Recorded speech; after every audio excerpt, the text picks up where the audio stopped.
in this universe there is one great energy, and we have no name for it. People have tried various names for it, like God, like Brahman, like Tao. But in the West, the word God has got so many funny associations attached to it that most of us are bored with it. When people say God the Father Almighty, most people feel funny inside. But according to Buddhist philosophy, all this universe is one tathata. That means 10,000 functions or 10,000 things, one suchness. And we're all one suchness. And that means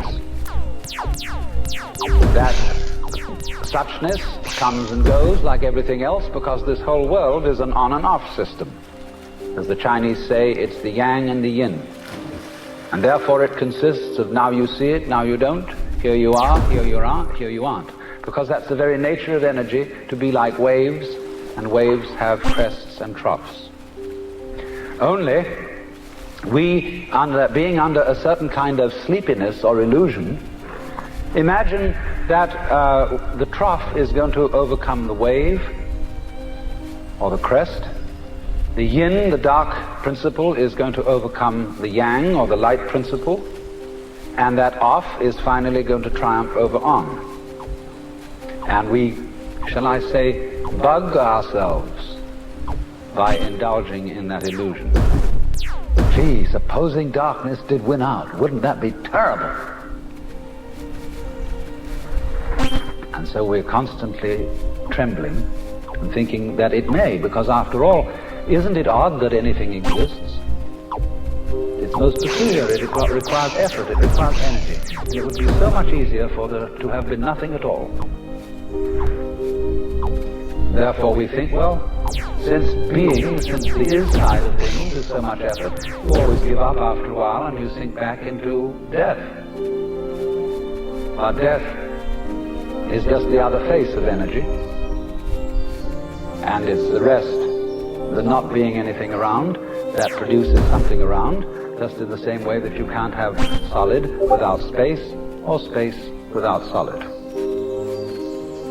When you wake up to this and realize that the more it changes, the more it's the same thing, as the French say, that you are really a playing of this one energy, and there is nothing else but that it is you, but that for you to be always you would be an insufferable bore.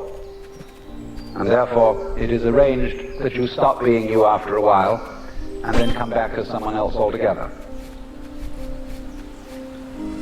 And so when you find that out, you become full of energy and delight.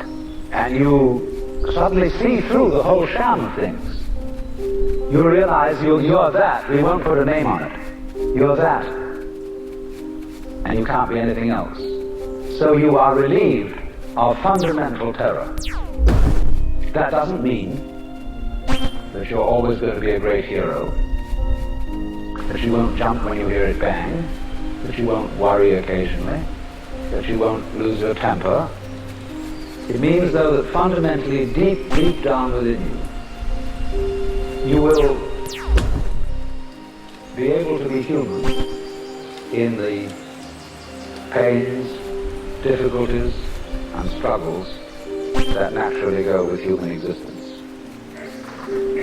But to have no hang-up, that is to say, to be able to drift like a cloud and flow like water, seeing that all life is a magnificent illusion, a playing of energy, and there is absolutely nothing fundamentally to be afraid of. Fundamentally. You will be afraid on the surface. You will be afraid of putting your hand in the fire. You will be afraid of getting sick. But you will not be afraid of fear. Fear will pass over your mind like a black cloud will be reflected in the mirror.